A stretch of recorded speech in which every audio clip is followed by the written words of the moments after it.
Hello friends, तो कैसे हो सब लोग। मैं हूँ राजा फ्रॉम गिटार लर्निंग पॉइंट। तो चलो आज जो हम लोग करेंगे, काफ़ी दिनों से मुझे ये रिक्वेस्ट आ रहा था कि भैया आप भी ऐसा कुछ वीडियो डालो जिससे हम गिटार सीख पाए।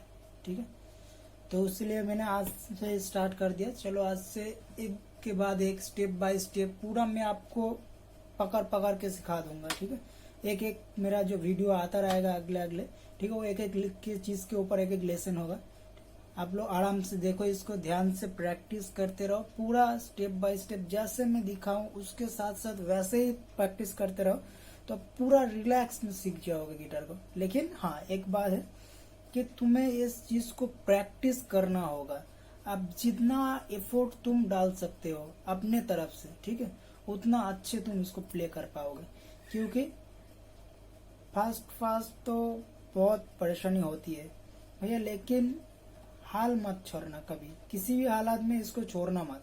ठीक है, तो आज हम जिस चीज के ऊपर बात करेंगे एकदम बेसिक चीज है, एकदम बिगिनर्स के लिए है। ठीक है, जिसको गिटार के बारे में बिल्कुल भी कुछ भी नहीं पता है, एकदम बिगिनर्स का कंसेप्ट।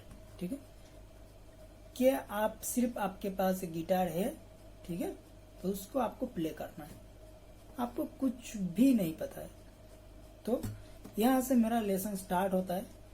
ये स्टेप बाय स्टेप एक एक करके मेरा अगला सारे लेसन आएगा। ठीक है, तो आप देखते रहो, प्रैक्टिस करते रहो, उसके साथ साथ जैसे मैं दिखा रहा हूँ तो सेम ऐसे ही प्रैक्टिस करते रहो। तो चलो आज हम लोग जिसके बारे में बात करेंगे, एकदम बेसिक कॉन्सेप्ट गिटार का। ठीक है, बेसिक इंट्रोडक्शन गिटार के साथ, गिटार का कौन सा चीज को क्या बोलते हैं और उसका क्या इम्पोर्टेंस है। ठीक है, इस चीज के ऊपर आज का हम लोगों का वीडियो है। तो चलो देख लेते हैं। नॉर्मली फर्स्ट हम जिस चीज के बारे में बात करने जा रहे हैं, एक मेरे हाथ में एक गिटार है, तो चेक देख पा रहे हो। ठीक है, तो ये जो पार्ट है गिटार का, तो जो मैं दिखा दे रहा हूँ, ये जो पार्ट है, ठीक है, इसको क्या कहते हैं, हेड कहते हैं गिटार का। ठीक है, ये गिटार का हेड है। उसके बाद आते हैं इस पार्ट को, ये जो पार्ट आपको दिख रहा है, इसको गिटार का नेक कहते हैं। ठीक है, नेक है। और ये जो पार्ट है, ठीक है, ये गिटार का बॉडी पार्ट है। ठीक है, तो कितना हुआ, ये हेड है, ये नेक है, ये बॉडी है, टोटल 3 पार्ट है गिटार में। ठीक है, तो इसके साथ साथ चलो हम लोग देखते कि कौन सा चीज को क्या बोलते हैं। और भी इसमें जो सारे चीजें हैं, बहुत सारे चीजें हैं दिखने के लिए, उसको जानना भी जरूरी है। उसका क्या नाम है, उसका काम क्या है, ठीक है, क्यों दिया हुआ है गिटार में। तो इसके साथ मैं एकदम स्टार्टिंग से शुरू करता हूँ। देखो ये जो है, ठीक है, हेड पोजीशन मैंने आपको बता दिया। इसमें जो ये सारे होते हैं, ठीक है, चाबी की तरह दिखते हैं, देखो की, इसको क्या बोलते हैं, की के तरह जो होता है, ये ट्यूनर की है। ठीक है, इससे हम लोग ट्यून करते हैं। ये जो अब कौन सा स्ट्रिंग के लिए कौन सा है वो भी मैं बता रहा हूँ। ये जो एकदम ऊपर वाला है, ठीक है, इस स्ट्रिंग के लिए एकदम ये वाला है। एक काफी लोगों का ये भी प्रॉब्लम होता है कि समझ नहीं पाते, ठीक है, कि कौन सा स्ट्रिंग के लिए है, कौन सा ट्यून है, कौन सा की है, ट्यूनर की है, कैसे आप ट्यून करें उसको। तो उसके लिए मैं ये स्टेप बाय स्टेप बता रहा हूँ, ताकि आपको कोई प्रॉब्लम ना हो इन फ्यूचर। ठीक है, आपको सारे चीज पता हो गिटार के बारे में। तो देखो, इसका जो इस स्ट्रिंग के लिए एकदम ऊपर वाला, इसके लिए ये की है। ठीक है, उसके बाद इस स्ट्रिंग के लिए, उसके बाद वाला स्ट्रिंग के लिए ये की है। ठीक है, उसके बाद ये वाला, उसके लिए ये की है, ट्यूनर की। ये तो हो गया। तो आप ऐसे भी याद करके रख सकते हो, ठीक है, कि ऊपर से फर्स्ट सेकंड थर्ड, ठीक है, ऊपर से तीनों के लिए यहाँ से 1 2 3, इसके लिए ये वाला, उसके बाद के लिए ये वाला, उसके बाद के लिए ये वाला। ठीक है, अब नीचे से भी सेम है, नीचे से एकदम नीचे जो है, इसके लिए ये वाला, उसके ऊपर के लिए ये वाला और इसके लिए ये वाला, ठीक है। तो टोटल 6 स्ट्रिंग होता है गिटार में और इसका 6 ट्यूनर की है, ठीक है। इसके लिए ये, इसके लिए ये, इसके लिए ये, उसके बाद वाला के लिए ये, उसके बाद के लिए एकदम नीचे के लिए ये, ठीक है। तो ये 6 ट्यूनर की हो गया। और किसके लिए क्या क्या है ट्यूनर आपको मैंने सब कुछ दिखा दिया, ठीक है। तो इसके बाद क्या आता है, चलो देखते हैं। ये मैंने आपको दिखाया था कि ये नेक है, राइट, गिटार का। उसके साथ क्या है, ये जो बोर्ड है दिख रहा है, ये फिंगर बोर्ड है और ये इसको फ्रेट बोर्ड भी बोल सकते हो, फ्रेट बोर्ड, ठीक है। ये फ्रेट बोर्ड है और इसमें क्या करते हैं, ये सारे फ्रेट्स दिया गया है, ठीक है। और इसके साथ साथ मैं एकदम ऊपर से आ रहा था तो एक भी मैंने मिस कर दिया। ये जो चीज होता है ना, इसको देखो गौर से, इसको नाट कहते हैं, ठीक है। और नाट पोजीशन भी बोल सकते हैं, इसको नाट कहते हैं। ये बहुत इंपॉर्टेंट होता है, ठीक है, क्योंकि इसको देखो तुम, ये जो गिटार के स्ट्रिंग के नीचे थोड़ा सा गैप है ना, ये इसके वजह से है, ठीक है। अगर आप देख पा रहे हो तो देखो, अच्छे से मैं दिखा रहा हूँ। ये जो थोड़ा सा गैप है ये इस नाट के वजह से है, ठीक है। अगर वो सही नहीं रहेगा तो आपको ये गिटार साउंड भी नहीं करेगा सही से, ठीक है, प्ले नहीं कर पाओगे आप। तो जो भी है उसको नाट कहते हैं, या आप बाजार से खरीद के भी लगा सकते हैं, इसको अलग से भी मिलता है इसका, ठीक है। उसके बाद जो हम लोग बात कर रहे थे फ्रेट बोर्ड की, ये सारे गिटार्स में फ्रेट्स है, ठीक है। स्टेप बाय स्टेप बहुत सारा फ्रेट है। देखिए ये जो एक है, ये फर्स्ट फ्रेट, ये सेकंड फ्रेट, ये third freight, fourth freight, fifth freight, six freight, 7, 8, 9, 10, 11, 12, ऐसे ऐसे ऐसे करके बहुत सारे फ्रेट्स है यहाँ पे। तो चलो वो भी देख लेते कितना फ्रेट है। 12, 13, 14, 15, 16, 17, 18, 19, 20 तक यहाँ पे नॉर्मल एकॉस्टिक गिटार में फ्रेट है, ठीक है। इसके साथ साथ हम बात करते यहाँ पे देखो, एक डॉट, एक डॉट, एक डॉट, डबल डॉट, डॉट, इसको फ्रेट मार्क कहते हैं, ठीक है। ये फ्रेट मार्क है। ये क्यों दिया जाता है उसको भी एक रीजन है, मैं बता रहा हूँ। मान लीजिए आप कहीं पे घूमने गया, ठीक है, या फिर कोई फ्रेंड के घर में जा रहे हैं, नया फ्रेंड है या फिर कभी नहीं गया वहां उस जगह पे, तो अब अचानक से आपको कैसे पता चलेगा। अब अगर एक बार जाएंगे उसके बाद दूसरे बार कैसे आपको याद रहेगा वो जगह। आपको कुछ लैंडमार्क याद करना होता है, ठीक है।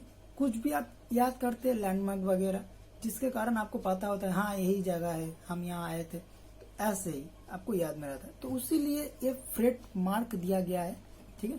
ये फ्रेट मार्क आपका है, थर्ड स्ट्रिंग पे एक है, फिफ्थ स्ट्रिंग पे एक है, सेवेंथ स्ट्रिंग पे हालांकि मेरे लिए 2 है मेरे इस गिटार में, लेकिन नॉर्मली एक ही रहता है, ठीक है। और 2 अगर रहता है तो 7 में रहता है और 12 में रहता है। 12 में जेन्युइन रहेगा ही रहेगा, हर एक गिटार में रहेगा। अगर 7 में नहीं भी रहेगा तब भी ये 12 में रहेगा ही, दोनों, ठीक है। ये फ्रेट मार्क 2 रहेगा 12 में, ठीक है। क्योंकि एक गिटार का इस पोजीशन में, ये वाला पोजीशन के आगे थोड़ा सा जो 2 फ्रेट मार्क होता है वो 12 ही होगा, ठीक है। उसके अलावा कुछ नहीं हो सकता है वो वाला फ्रेट। तो चलो ये फ्रेट मार्क क्यों दिया गया वो भी हम लोग जान लेते हैं। तो जैसे कि मैंने आपको बताया कि लैंडमार्क देते हैं क्यों, उस चीज को याद में रखने के लिए। तो उसी लिए सेम इसका भी काम है।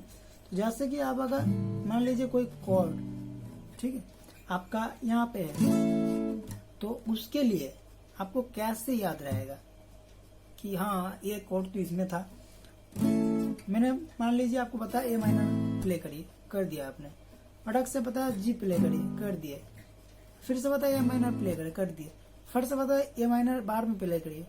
तो बार में आपको फट से कैसे याद रहेगा, हाँ हाँ ये ऐसे ऐसे ढूंढते आएंगे आप, ठीक है। क्योंकि बहुत प्रैक्टिस के बाद ये दिमाग में आ जाता है, अगर फ्रेट मार्क नहीं होता है तब भी, ठीक है। लेकिन उसी लिए ताकि बिगिनर्स को कुछ प्रॉब्लम ना हो या किसी को भी, ठीक है। उसके लिए ये ट्रेडमार्क दिया जाता है कि सबको अच्छे से पता रहे, ठीक है, कि हाँ ये 3 में एक ट्रेडमार्क है, ये 5 में एक ट्रेडमार्क है, ठीक है। और आपको ऐसे प्ले ना करना पड़े, ऐसे ऐसे देख के प्ले ना करना, आप ऐसे यहाँ से भी देख सकते हैं, ऐसे उठ के खड़ा होकर आप ऐसे देख सकते हैं, अच्छा ये तो 3 वाला ट्रेडमार्क है, अच्छा ये तो 5 का है, ठीक है। यहाँ से आप देख सकते हो, ऊपर से भी आपको ऐसे झुक के ऐसे ऐसे देख के ना प्ले करना पड़े, ठीक है, उसी लिए दिया जाता है। ये भी ट्रेडमार्क का काम है। तो चलो हम लोग आज देख लिए कि ये हेड है, इसका क्यू की कौन सा है, फ्रेडबोर्ड, ट्रेडमार्क का काम क्या है। इसके साथ आते हैं ये होता है साउंड होल, ये जो दिख रहा है, ठीक है, ये साउंड होल होता है गिटार का। इसके साथ और एक चीज है गिटार में, ये ब्रिज होता है गिटार में, ठीक है। तो ब्रिज का नॉर्मल, ये जो ब्रिज होता है इसको ब्रिज बोलते हैं, ठीक है। तो ब्रिज का जो नॉर्मल काम क्या होता है, कोई भी सड़क या फिर कुछ भी, किसी सड़क को, नॉर्मली सड़क को ये होता है कि एक जगह से दूसरी तरफ जोड़ना, ठीक है। ब्रिज का काम वही होता है कि एक तरफ से दूसरी तरफ जुड़े रहे। तो इसका भी सेम ही है, ठीक है। यहाँ पर भी इस ब्रिज का भी काम सही है, सेम है कि यहाँ से यहाँ तक का स्ट्रिंग को पकड़ के रख रहे हैं, ये भी यहाँ से यहाँ पे जोड़ के रख रहे हैं। तो इसके लिए ये भी ब्रिज है, ठीक है, इसको गिटार का ब्रिज कहते हैं, ठीक है। तो हम लोग गिटार के साथ पूरा मैक्सिमम इंट्रोडक्शन कर लिए कि इसको बॉडी कहते हैं, फ्रेटबोर्ड कहते हैं, ट्रेडमार्क कहते हैं, और ये नेक है गिटार का, ये हेड है, ये ट्यूनर की है, ये साउंड होल है ये, और उसके साथ साथ ये नाट है, और नाट पोजीशन भी बोल सकते हो, ठीक है। ये सारे चीजें हम लोग आज कर लिए। ये गिटार का बॉडी भी ये है, ठीक है। तो मैक्सिमम गिटार का जो भी था मैंने आपको बता दिया आज का, ठीक है। फ्रेटबोर्ड, गिटार कौन सा क्या चीज है, क्या क्या नहीं करता है, गिटार का जो स्ट्रिंग्स है, स्ट्रिंग्स का आज मैंने कुछ नहीं बताया, प्लेक्ट्रम वगैरह कुछ नहीं बताया, ठीक है, क्योंकि ये आज के लिए ही है। एक दिन में आप सिर्फ इतना चीजों को याद करके रखो, ठीक है, क्योंकि एक साथ अगर आप सब सीखने जाओगे ना तो पूरा सब कुछ दिमाग हैंग कर जाएगा, कुछ भी याद नहीं रहेगा सही से, एक के साथ एक को मिक्स कर दोगे आप, ठीक है, तो सही से कुछ नहीं हो पाएगा। और अगर आप चाह रहे हो कि आप बहुत फास्ट सीखना चाहते हो, कुछ ही दिनों में आप प्ले करोगे एकदम उस लेवल पे, तो नहीं हो सकता है, क्योंकि बहुत हार्ड प्रैक्टिस करने के बाद होता है। तो उसके लिए जैसे मैं स्टेप बाय स्टेप लेसन डालता रहूंगा, उसके साथ साथ स्टेप बाय स्टेप इसको फॉलो करते रहो, ठीक है, आप आराम से सीख जाओगे, ठीक है। मैं अपने हिसाब से अपने वीडियो डालता रहूंगा, ठीक है, कि कौन सा किसके बाद है, स्टेप बाय स्टेप। अगले लेसन पे मेरे स्ट्रिंग के ऊपर, प्लेक्ट्रम के ऊपर, जो भी इसका जो लेसन है अगला, मैं उसके लिए उसके ऊपर वीडियो डाल दूंगा, ठीक है। तो तब तक के लिए अच्छे से रहो और बहुत सारा प्रैक्टिस करते रहो, और जो मैंने बताया इसको याद करके रहो, क्योंकि बाद में बहुत काम आता है, ठीक है। मिलते हैं अगले लेसन में दोस्तों, तब तक के लिए bye bye, thanks for watching.